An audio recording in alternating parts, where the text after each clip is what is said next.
Muy buenas noches a todos y a todas. Vamos a dar comienzo a la segunda conferencia centenaria dedicada esta vez a Ana María Matute. Y agradecer vuestra asistencia, como siempre. Y hoy pues celebramos la segunda conferencia que celebra pues el nacimiento de otra de las voces más importantes de la literatura española del siglo XX, como es Ana María Matute, cuyo legado literario sigue viva en las letras españolas, en nuestras letras. Ana María Matute no es solamente una gran escritora, sino que también es un testigo de su tiempo. Fue una cronista fundamental de la posguerra y la sociedad española desde una perspectiva íntima, crítica y profundamente humana. Su capacidad para conectar con las emociones y su exploración en la condición humana la consolidan como un referente de la literatura española. Hay que decir que hoy coincide también con la celebración del Día Internacional contra la Violencia de Género. Hay que decir que Ana María Matute abordó temas como la soledad, la lucha por la libertad y ese intentar encontrar o afianzar la identidad, que resuenan directamente también con ese abanderamiento o con digamos, lo que una mujer tiene, por la que tiene que luchar para volver a encontrarse a sí misma después de sufrir un maltrato de ese nivel. Entonces creo que no hay mejor día que hoy para que se pueda llevar a cabo esta conferencia, porque se hace honor y se oyen las voces de las mujeres que han luchado por esa libertad y luchar contra la soledad y afianzarnos en nuestro carácter, en nuestra libertad, en nuestro ser. Y yo creo que es algo que la mujer tiene que seguir luchando y cada día del año, no solamente hoy. Por lo tanto, vamos a escucharte con más ganas que nunca. La obra de Ana María Matute es fundamental para entender la literatura española contemporánea y su capacidad para tocar temas universales. Hay que decir que se convierte su literatura totalmente atemporal en el mundo literario. A lo largo de su vida nos brindó un universo literario lleno de sensibilidad, de realismo y de una profunda empatía hacia los más vulnerables. Su legado nos recuerda que la historia se escribe con la suma de todas las voces y que su contribución a la literatura española y universal es incalculable, porque es la voz de una generación que transformó la narrativa española. En esta conferencia, dirigida por nuestra querida Anunciata, exploraremos cómo su obra ha dejado una huella imborrable en las letras españolas, cómo sus personajes y su historia nos invitan a reflexionar sobre la infancia, la soledad y la esperanza, y todo envuelto en esa belleza literaria que solo Anunciata nos sabe transmitir. Así que te dejo la testigo de la palabra. Se llamaba Ana María, festividad de Santa Ana, y donde vivió la mayor parte de su vida. Su padre, Facundo, tenía una fábrica de paraguas y de toldos, por lo cual pertenecía a la burguesía catalana, y su madre era María. Ella era la segunda de 5 hermanos: Conchita, Ana María, José Antonio, José Luis y Pilar. Su infancia estuvo marcada por 3 circunstancias especiales. Una, el nacer en el seno de una familia acomodada catalana, en una casa grande burguesa, con tata, con cocinera y con lavandera, que no se nos olvide, porque van a salir. Ella decía que nunca encajaba ahí en esa casa, que no se sentía a gusto tampoco en el colegio donde fue, el de las damas negras, que no entendía a los adultos, que ella lo que hacía era que se iba al servicio, a esa parte de atrás de las casas, como hablamos el mes pasado, de esos cuartos de atrás de Carmen Martín Gaite. Ella también se iba, Ana María, a esa parte de atrás, se iba con el servicio y se metía debajo de la mesa a oír las conversaciones de la cocinera Isabel y de su tata Anastasia. Otra de las cosas que influenció en su infancia fue la influencia rural en el pueblo de sus abuelos, que era Mansilla de la Sierra, en La Rioja, donde pasaba los veranos y algunas temporadas largas. Ahí podía ser libre, ahí podía salir sola por la calle sin acompañamiento, y ahí vio de viva voz las injusticias y la pobreza de aquellos años, en la extrema pobreza de los pueblos rurales y las injusticias sociales. Y ya se hizo eco en toda su trayectoria narrativa de todo eso. Y también la gran vinculación que ella tuvo con la naturaleza, que fue crucial en ella y que fue crucial en toda su obra. Otra de las circunstancias que fueron importantes en su trayectoria vital, para su trayectoria narrativa, fue la Guerra Civil. Cuando estalla, ella tiene 11 años y le coge en Barcelona. Ahí ve la muerte cara a cara y ve la muerte y el horror. Con su madre se llevaba muy mal, y lo vamos a ir viendo, y sale en la narrativa.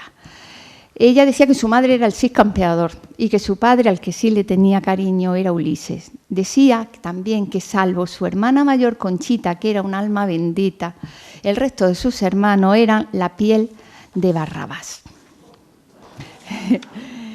En una ocasión le dijo a Alicia Redondo, en una entrevista, que de pequeña agarraba los libros de la biblioteca de su padre y se los leía, que no entendía nada, pero que ella se inventaba historias a su modo y que así aprendió muchísimo.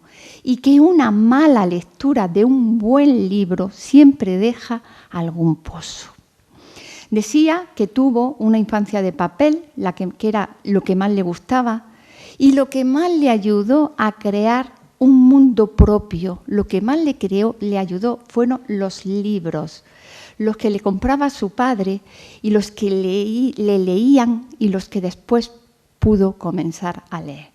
Ella decía que con 5 años comenzó a escribir cuentos y que los libros fueron la sal de su vida. Hasta llegó a decir en una entrevista que no se murió ni a los 5, ni a los 6, ni a los 7 años, que lo que le impidió morirse fue la literatura.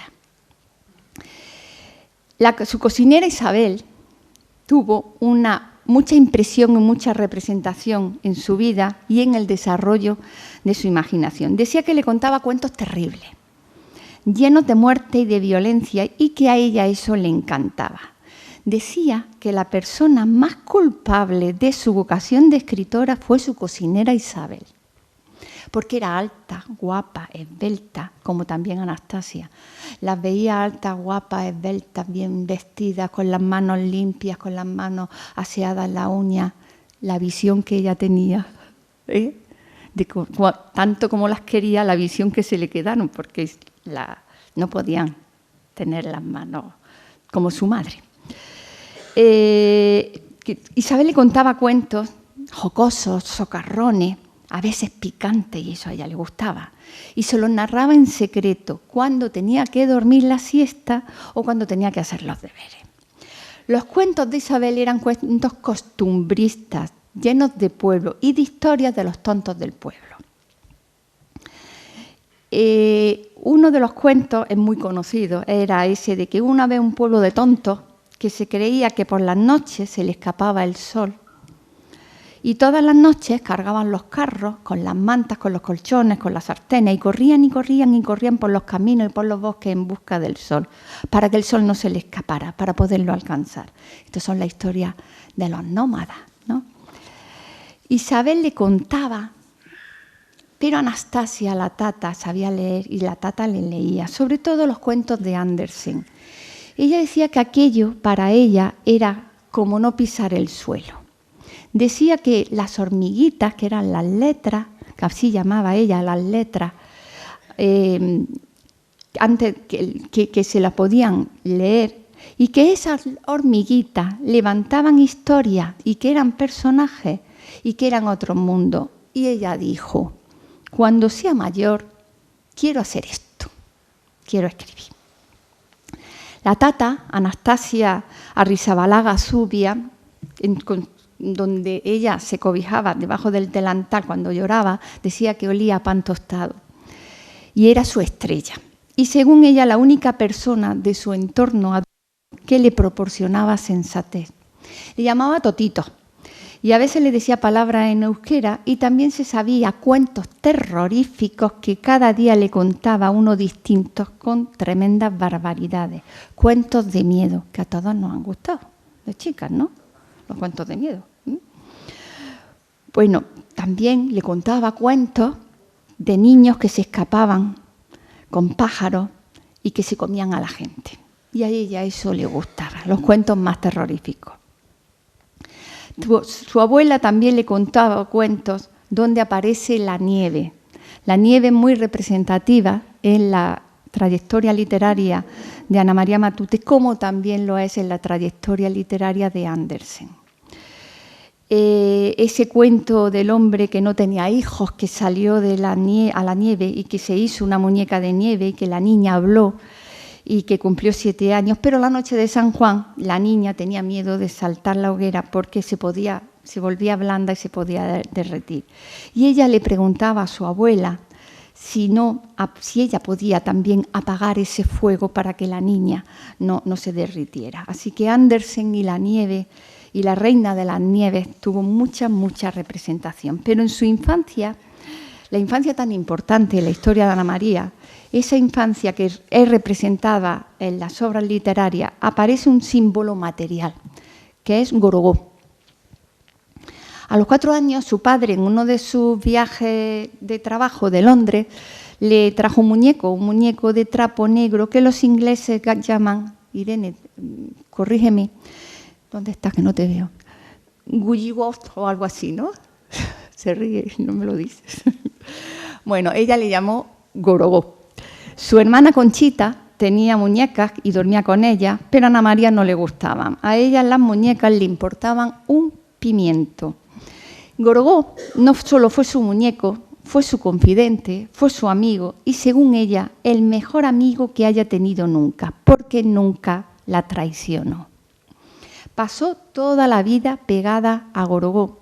Y ella decía que le contaba sus frustraciones, que fue incluido incluso en la trama de su primera novela, Primera Memoria, y lo mencionó en todos sus discursos. Gorogó todavía lo tiene su hijo, Juan Pablo, en su casa, y hay en internet dos fotografías muy bonitas, ella con Gorogó y Juan Pablo, su hijo, con el muñeco.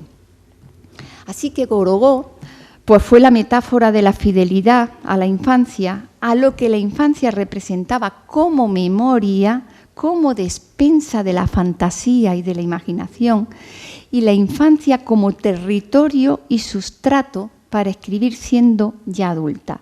Recuperar lo que la infancia le aporta a la memoria, ese sustrato que aparece de forma diferente, esa retrospectiva de la visión, como cuando soñamos y queremos recordar los sueños, pero los sueños no son iguales a como los hemos soñado. Ella argumentaba siempre una cosa muy importante, es que no era una escritora de literatura infantil, aunque escribiera para niños y niñas, sino que los niños y las niñas estaban en su obra y formaban parte troncal de sus argumentos. A ella, Ana María, la cabreaba, porque lo decía así, y consideraba que era sexista otorgar autoría de mujeres a la literatura infantil, como le pasó a Gloria Fuerte. Para ella estaba esta determinación llena de prejuicios porque relegaba a las mujeres a estar con niños y escribir para niños, que es muy distinto que escribir sobre niños y niñas. Cuando escribió Los niños tontos en el 1956, pues tuvo que incluir incluso en su edición una faja en el libro que dijera: esto no es un libro para niños. Ella escribía sobre los débiles, sobre los pobres, sobre los indefensos, sobre los desvalidos, que lo había conocido en Mansilla, ¿no? Decía que los conocía mejor que a los ricos, porque a los ricos no les interesaba. A ella, en sus personajes, le atraían los niños y los jóvenes desprotegidos, los niños y las niñas sin protección materna, ojo. Niños desprotegidos que, según su gran amiga, Maripá Ortuño, que ha sido la comisaria de la exposición del Cervantes del año pasado, decía que la infancia era más larga que la vida y que el hombre no era más que lo que había quedado del niño que fue. En los cuentos de hadas fue una de sus grandes categorías en su modo de escribir. Y ella argumentaba siempre que los cuentos de hadas fue su gran entrada a la literatura. Ella sentía auténtica fascinación por los cuentos de hadas, como bien nos lo argumenta uno de sus estudiosos, Antonio Ayuso, y dice que mucho tenían que ver con sus tatas, con Isabel la cocinera y con Anastasia. Ella decía: yo empecé a leer y empecé a conocer la literatura a través de los cuentos de hadas, pues hay un mundo mágico ahí, que luego se va transformando. No me ha abandonado nunca, no lo he perdido. Los cuentos contados por sus tatas y posteriormente leídos, donde se incluían los clásicos como Perrault, como Andersen y como Grimm, esos fueron su llave de identificación que le ayudaría a ser una gran creadora. Y son mucho el reflejo de este género en toda su trayectoria literaria posterior. En algunas de sus obras encontramos una influencia directa o indirecta, y ya no solo como escritora de niños, por lo que fue finalista en el año 1970 del premio Hans Christian Andersen, que es el Nobel de literatura infantil. Sino también fue finalista, fue propuesta para el Nobel.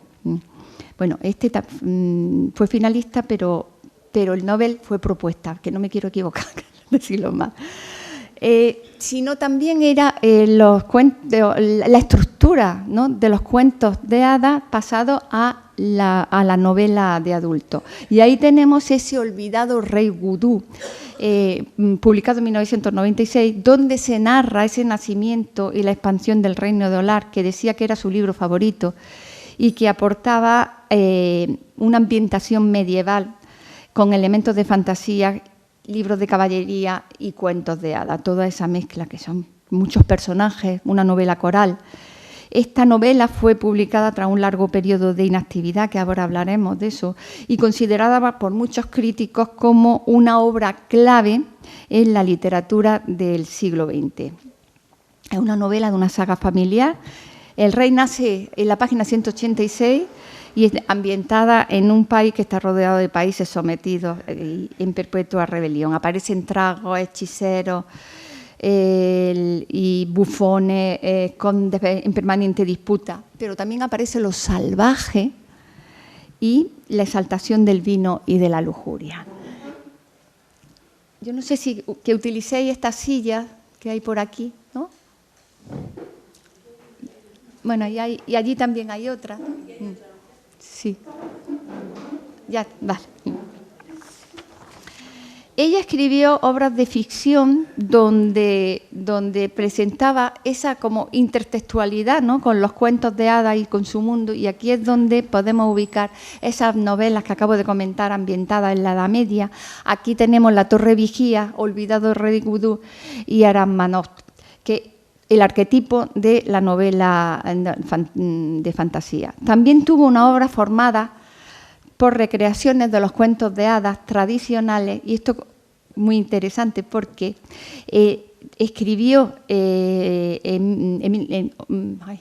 publicó en 1996 El verdadero final de la Bella Durmiente y fue premio Ciudad de Barcelona en el 96.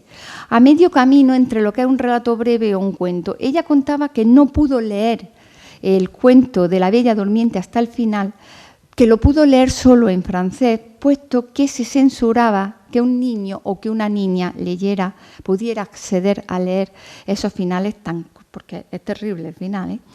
Se suprimió esa parte de la historia y el desenlace primero es que una vez que es despertada por el príncipe, se casan y la Bella Durmiente tiene que vivir en casa de su suegra, pero la suegra resulta que es carnívora.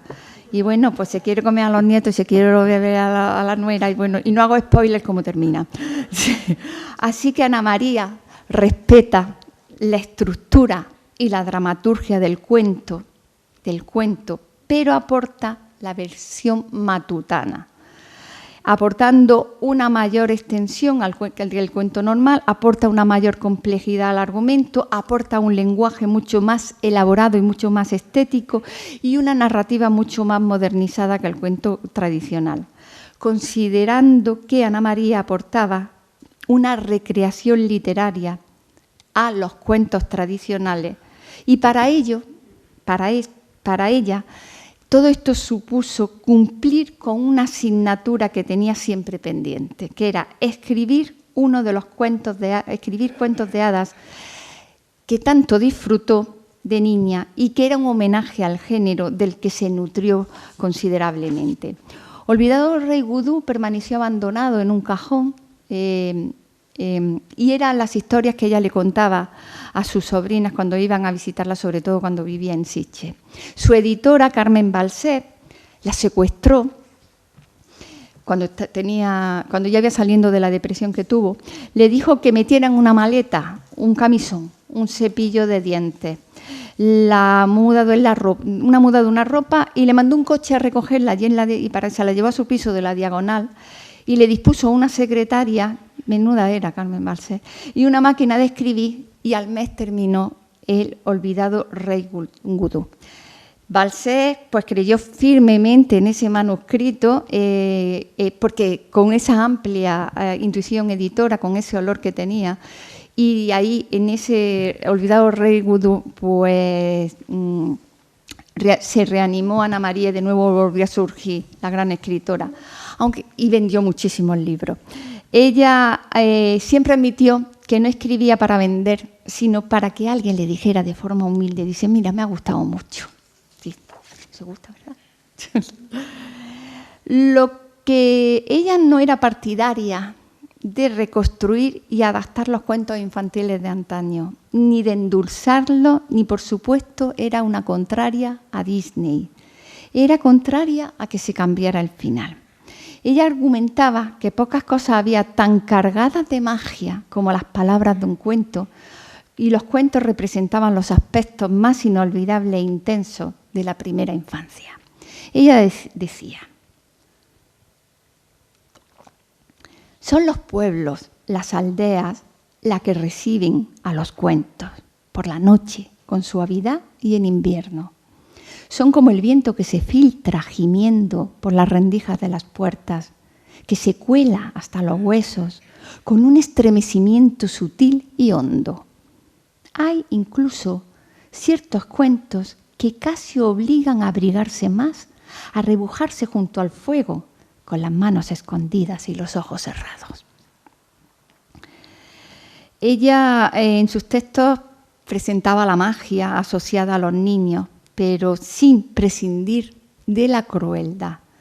Y el final que no tenía por qué ser feliz de los cuentos tradicionales. Ella defendía firmemente los cuentos tradicionales y se oponía a las adaptaciones. En el discurso del Cervantes aboga por la crueldad de los cuentos de hadas que fueron escritos para niños y niñas que obedecían a la tradición oral, recogida por Perrault, que era terrible, por Grimm, por Andersen, y ella decía de Andersen que Andersen fue recopilador y también creador, que para ella Andersen era el tercer Grimm, hermano Grimm. Ella, pues, al igual que Antonio Rodríguez Almodóvar, no querían que los cuentos se cambiaran y que se mutilaran y que se adaptaran, porque los niños y las niñas, decía, no son idiotas. Decía que la infancia era más larga que la vida y fue una niña frágil y sensible y que se forjó un gran carácter. Ella decía, en el colegio las niñas se reían de mí y esto, junto a lo tímida que era y aún soy, hacía que casi siempre estuviese callada. Por eso la literatura fue para mí una liberación. Fue hallar el medio de comunicarme con el mundo exterior y expresar mi espíritu. Algunos críticos argumentan que la relación que ella tuvo con su madre se relaciona también en los textos Y por eso sale siempre cierta orfandad y que tienen algunos personajes infantiles. Esa carencia emocional también en algunos casos se expresa con padres varones severos o ausentes, como la última novela, su novela que quedó inconclusa.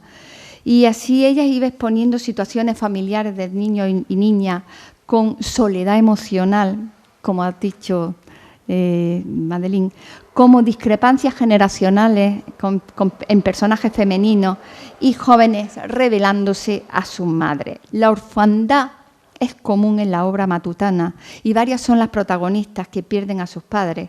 En Fausto, en Noticias del joven K, en La razón y en La fiesta. Los huérfanos de madre, la obra de Matute, siempre están vinculados a factores negativos. Por ejemplo, en Pequeño Teatro y en Fiesta del Noroeste, donde la figura de la madre aparece distorsionada con cierto tinte fantasmal.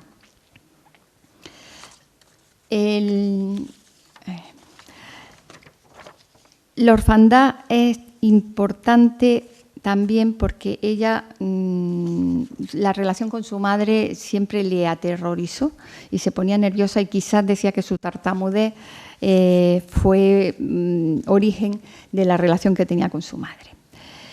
Pero una parte de la novelística de Matute son los cuentos de hadas, todo lo que recibió de su infancia en los cuentos de hadas, pero en su infancia ella vivió, como he dicho, la guerra civil. Y incluso ella decía que una de las novelas que más satisfecha se encontró fueron Los hijos muertos, que fue premio de la crítica en el 58 y premio nacional de literatura en el 59. La guerra civil la trata ella también como documento de primera mano, según decía, y hablaba, antes de escribir una novela, hablaba con mucha gente. Hay 3 novelas muy representativas que mantienen ese conflicto bélico como tema narrativo, como son Luciérnaga, en el 49, que fue censurada, Primera Memoria en el... Luciérnaga en el 49, Primera Memoria en el 59 y Paraíso Inhabitado en el 2008, donde las protagonistas son 3 niñas que viven en un mundo de fantasía y transitan al mundo adulto. Son textos narrados por niños y niñas y adolescentes en ese contexto de la guerra civil, un mundo infantil dentro de la crueldad de una guerra, planteando retazos de memoria ante hechos históricos. Y también hay quizás mucha autobiografía en muchos de sus textos. En muchos de sus textos hay mucha autobiografía y en otros son retazos y gestos. Ella, cuando acaba la guerra, pues intenta recuperar esa infancia perdida, pero decía que con poco éxito.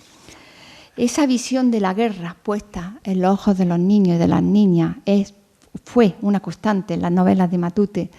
A veces, como he dicho, con marcados rasgos autobiográficos y otras de manera más solapada y menos explícita, como por ejemplo en Los Abel y en La Primera Memoria, donde contaba la guerra desde los ojos de una niña que se refugió en los cuentos de hadas.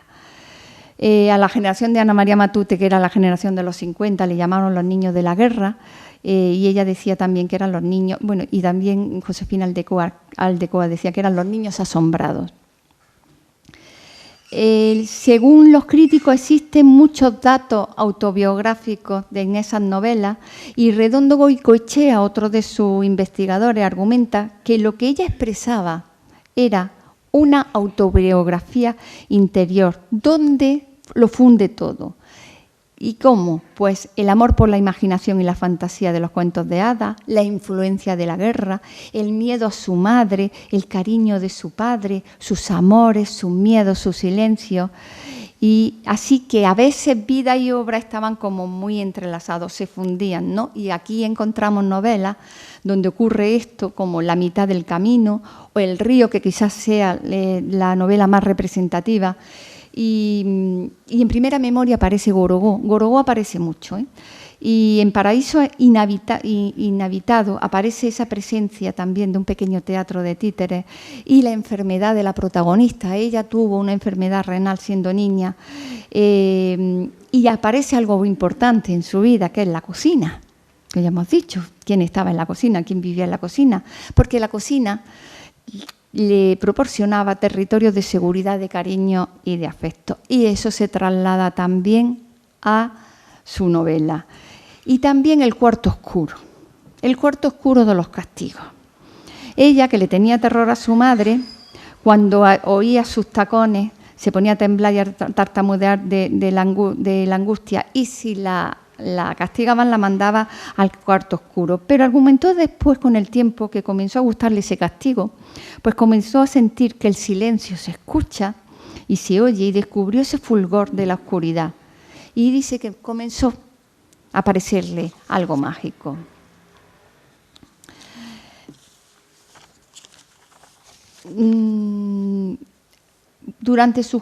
Cuando termina la guerra, ella sigue escribiendo e ilustrando. Ella era ilustradora, era pintora también. El dibujo fue una de sus grandes pasiones y acudió a clases de pintura impartido nada más y nada menos que por Núria Llimona en la Escuela de Bellas Artes de Barcelona. Empezó también, cuando ya en la posguerra, a participar en los acontecimientos propios de los niños y de las niñas burguesas, pero lo desechó y fue dejando los ambientes burgueses y se fue introduciendo en los ambientes literarios de la bohemia de la ciudad. Y aparece un señor en su vida, malograda su suerte. En 1952 se casa con un señor que se llamaba Ramón Eugenio Goicoechea, que ella le puso el nombre El Malo, por algo sería. Tuvieron un hijo, Juan Pablo, a los dos años de su boda, y ella le inventaba muchas historias a su hijo, que luego publicó. Muchos de los cuentos que luego salieron eran cuentos que comenzó a contarle a su hijo Juan Pablo, y por el que recibió muchísimos premios: el Lazarillo de Creación Literaria, el de Ministerio de Cultura, el Nacional de Literatura Infantil, el Ciudad de Barcelona en lengua castellana. Con El Malo se fueron a vivir en algún tiempo a Madrid. Lo pasaban mal, la economía era muy precaria, solo el dinero que entraba era el que ella aportaba escribiendo. Estuvieron también con el grupo de los aldecoizados, fue muy amiga de Martín Gaite y de Ana María Matute, y voy a leer un texto, porque yo creo que es bastante representativo, de cuando vivía en Madrid, del Café Gijón, para desbaratar un poco de esa imagen idílica que tenemos del Café Gijón. La imagen que ella tenía del Café Gijón, dice. Y también lo leo porque así entendemos cómo escribía y lo que decía. Nunca he entendido la fascinación de ese lugar. El dueño era antipatiquísimo y trataba muy mal a los camareros. Estaba lleno de mangantes, sinvergüenzas de todo tipo, gente sin el menor interés. Todo era, te cuento, me cuentas, si me lees, te leo. Lo que abundaba allí era el escritor charlatán, pintoresco e inútil, como El Malo, su marido. El Malo era la quinta esencia del Gijón. Se creían que eran importantes, era para morirse de risa. Creían que el Gijón era el centro del mundo. Gente como El Malo, gente como Umbral, años más tarde. El Gijón siempre me pareció una cosa muy pequeña, muy provinciana y en el fondo muy mezquina. Un pequeño mundo casposo, lleno de envidias, de resentimiento, como un casino de pueblo, con muchos viejos. Quizás no lo eran, pero a mí me lo parecían. Aquellos horribles escritores fascistas, pomposos hasta decir basta, que escribían unas mamarrachadas increíbles, eran fuegos artificiales que pasaban por clásicos, García Serrano, Sánchez Masa, Eugenio Monte, que siempre me pareció deleznable. Quizás Dionisio Ridruejo era el único que valía algo como persona. Como escritor, Agustín de Forza. Era un fascista tremendo, pero buen escritor. González Ruano era un buen periodista. De Ruano, por ejemplo, se han dicho y escrito cosas tremendas, como que había vendido pasaportes falsos a los judíos que huían de la ocupación. Mucha de aquella gentuza ha muerto. Y para mí, bien muertos están. Eso es lo que decía ella. La vida con el malo fue desastrosa y el desconsuelo y sus preocupaciones siempre para ella fue la literatura. Ella vivía de publicar los textos en revistas y en artículos. Y a principios de los años 60 se mudan con su marido y con su hijo, se muda a Puerto Pi, a Mallorca, vivían junto al mar, sin apenas ingresos y con bastantes dificultades. Y una tarde que ella sale, al volver, el malo había vendido su máquina de escribir. Entonces dijo, basta.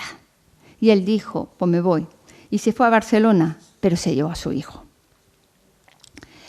Y ella se quedó sola, desesperada y sin su hijo.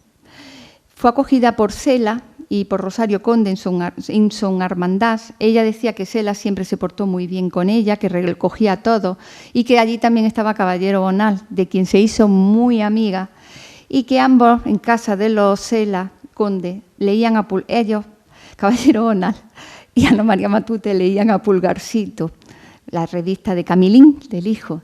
Y Cela les decía, vaya par de intelectuales. Sí.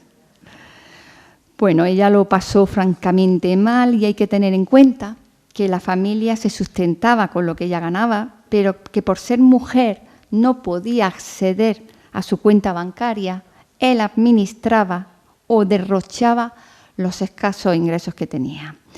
Ella decía, el malo era un vividor, vivía de mí. Vendió los muebles de la casa, mi máquina de escribir, vendió hasta el carrito del bebé. Me apartó de todo el mundo, de mis amigos, de mi familia. Me tenía secuestrada.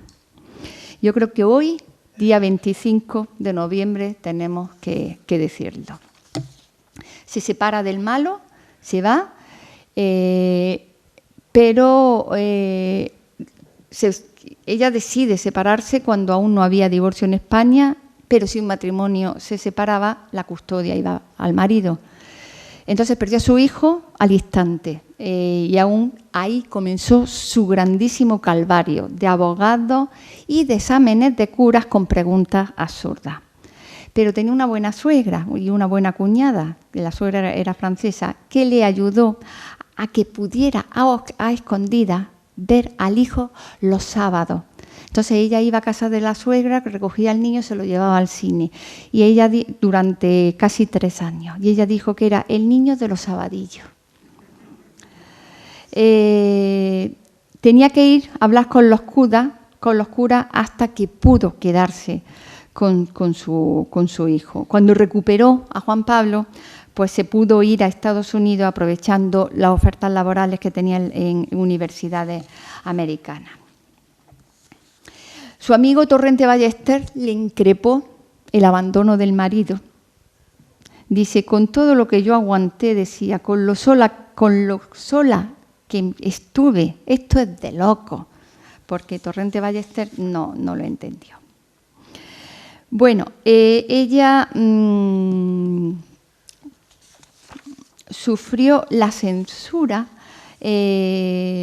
como todos los escritores de aquella época, y dentro de la censura, su libro Luciérnaga, que trata de la guerra civil, fue censurada, le puso otro título, se llamaba En esta tierra, pero ella se vio forzada a que se lo publicaran mutilado, porque necesitaba el dinero. El Luciérnaga está, el original está en la librería, que pone library, en la biblioteca de Boston, de la Universidad de Boston, que es donde está todo el legado de Ana María Matute. ¿Qué hace en Estados Unidos el legado de una española? Fue cedido por ella, porque a lo mejor aquí pues no se lo dieron. Ella, su libro Los niños tontos también cayó en manos de la censura.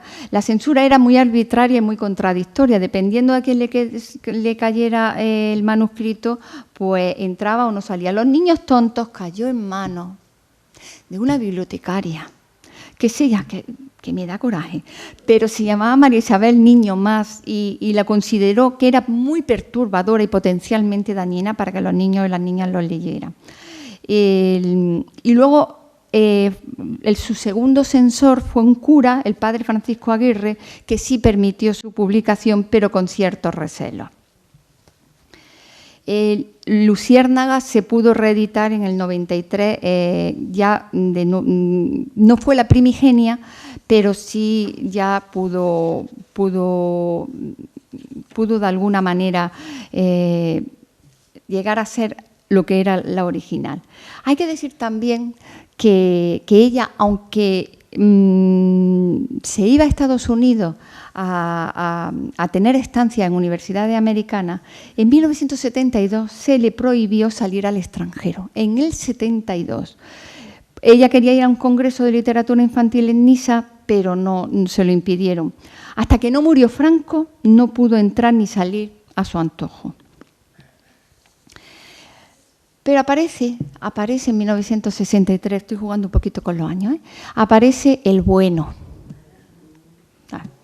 Julio Brocar, que sería su pareja, que no se casaron. Ella decía que era un hombre afable, que le gustaba mirar a los pájaros y a los tranvías, que era guapo, atractivo, generoso, educado.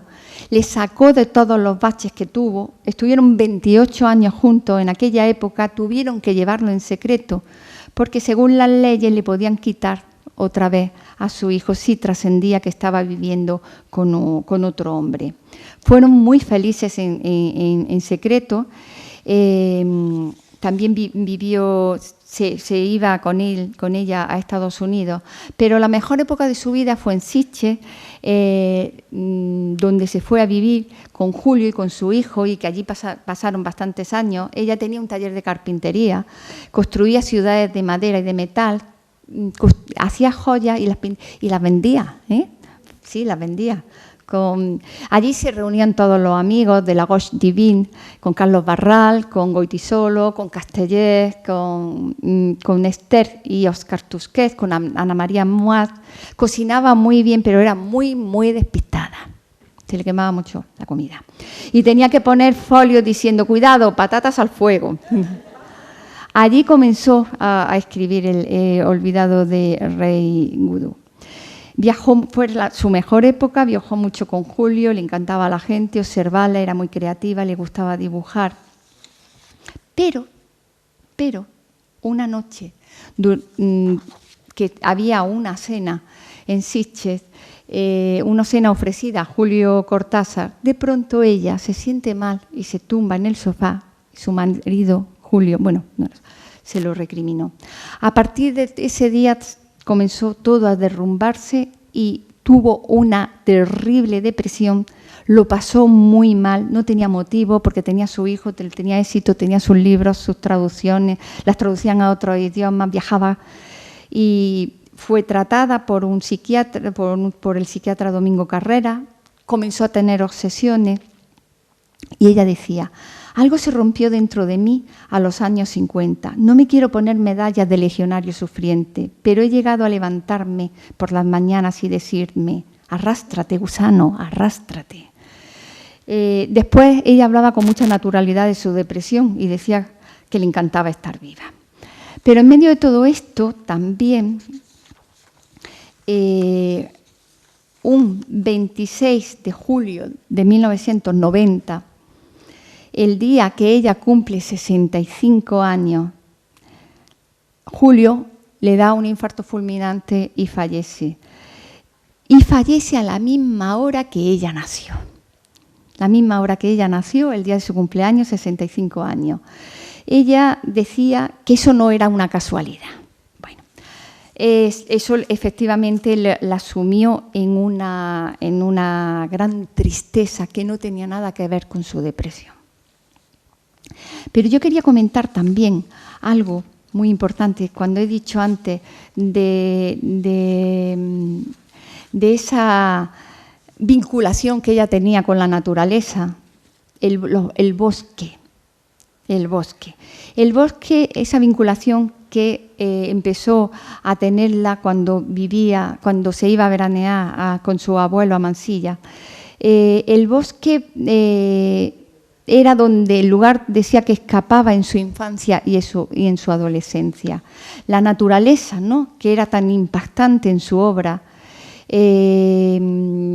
Y que hay un libro muy bonito que es quizá el más autobiográfico, que es El río, porque ella decía que todo en la vida del pueblo le interesaba, que le interesaban los trabajos artesanales que se fueron perdiendo con los años, que le interesaba el modo de vida rural, que le interesaban las costumbres, que le interesaba el día a día de los pueblos, el campo, su trabajo, la gente, el campesinado.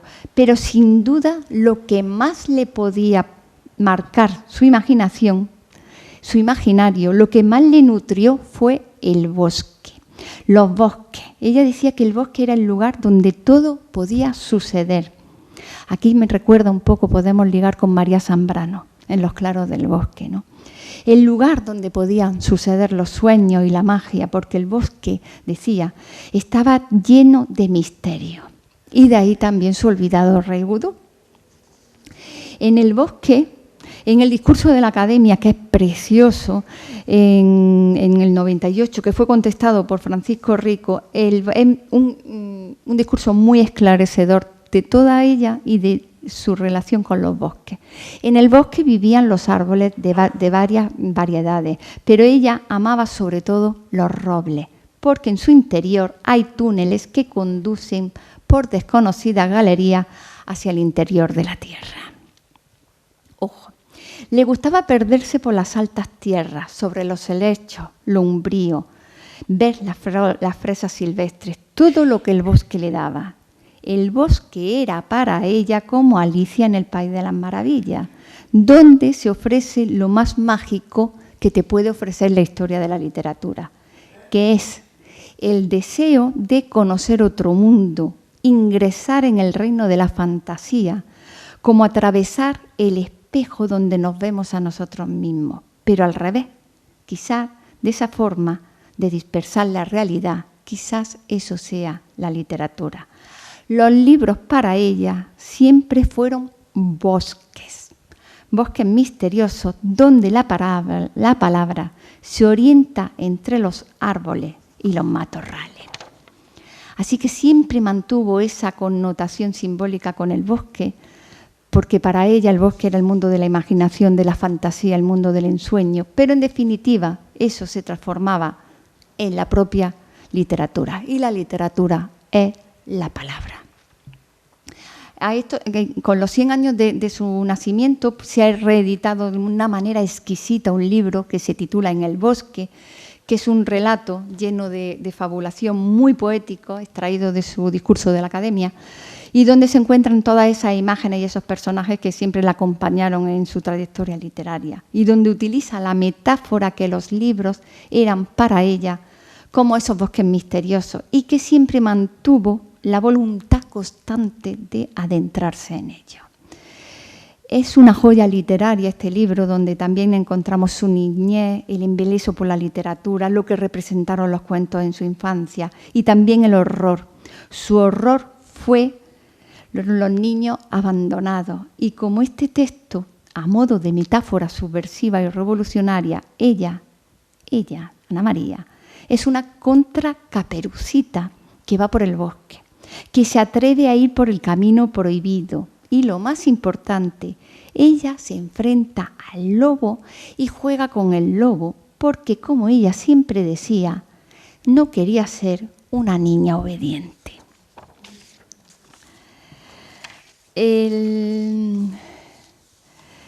Juan Pablo decía que su madre hacía cuentos hasta en las comidas, que se lo inventaba para él, para que se comiera las judías, porque decía que no le gustaban.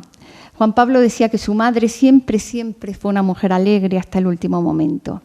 Ana María vivió los últimos 20 años de su vida en un ático de Barcelona con su hijo y con su nuera Marisol, con la que se llevaba muy bien. Y en ese ático pues también se guardan sus recuerdos, como la primera antología que sus padres le regalaron de Andersen y Gorgó. Ahí vive Gorgó. Ella bebía, Una cosa normal, a ver, una cosa normal, tampoco. Y Juan Pablo II hacía la vista gorda, ella tenía mucha gracia. Definía a los médicos, ¿dónde está Jesús, que está por ahí? Jesús definía a los médicos que la dejaban beber y a los que le prohibían la bebida les decía, tú no tienes ni idea. Tenía un carácter fuerte, vivió con su hijo, con Juan Pablo, tenía osteoporosis y el rey, el emérito, esto es una anécdota, le mandó unas muletas y con esas muletas ella se paseaba al final de sus años para dar las conferencias como jurado de premios. Le encantaba a la gente, le encantaba charlar, estaba muy activa y muy viva. Y empezó a ser menos disciplinada para escribir. Había sido muy noctámbula, se convirtió en diurna y tenía muchos vértigos. Y entonces tenía que estar mucho en la cama. Yo creo que Matute, Ana María Matute nos aporta una cosmovisión del mundo, de su mundo de las novelas en general, ¿no? Lo que trata es la guerra civil, de la posguerra, el cainismo, de ahí Abel, el cainismo es las relaciones perversas entre los hermanos, esos mundos encontrados y diametralmente opuestos entre las familias. Utilizó la fantasía como su mecanismo de ayuda y ella denunciaba la guerra en sus novelas y la terrible posguerra y lo hace mezclando ficción y realidad de una manera prodigiosa, con mucho compromiso y con mucha lealtad. Decía, el que no inventa no vive. Que es un lema característico que lo sacó de un verso de San Juan de la Cruz. Tenía un universo literario único, yo creo que único, fue muy nutrido, muy extenso, desafiante, una mirada siempre crítica, esa denuncia social, con esa empatía que tuvo hacia los pobres, hacia los desvalidos, hacia los vulnerables. Fue rebelde y lo plasmó en sus escritos, denunció la injusticia, la guerra, el bien y el mal, el egoísmo también aparece en algunos de sus personajes, la soledad y la incomprensión. Salen pobres, enfermos, personas con odio también, resentidos y mezquinos, pero también salen personajes buenos, llenos de humanidad y de generosidad. El final de sus días, ella tuvo muchos achaques, muchos médicos, muchas operaciones, pero nunca dejaba de hacer lo que quería y de ir donde quería y donde la llamasen. Siempre, después, a media tarde, con su gin tonic y con su whisky. Decía, no está tan mal lo de ser vieja. Me canso mucho, pero estoy sana. Tengo los huesos deteriorados por algún accidente, algún descalabro, pero ninguna enfermedad seria. Tuvo muchos problemas de audición, pero adquirió muchas obsesiones, como por ejemplo, no le gustaba nunca sentarse de espaldas a las puertas, subrayaba con unos colores muy concretos y se negaba a mirar un folio en blanco. Y ella dijo, al final de su discurso del Cervantes, dice, me permito hacerles un ruego. Si en algún momento tropiezan con una historia o con alguna de las criaturas que transmiten mis libros, por favor, créanselas. Créanselas, porque me las he inventado. Muchas gracias.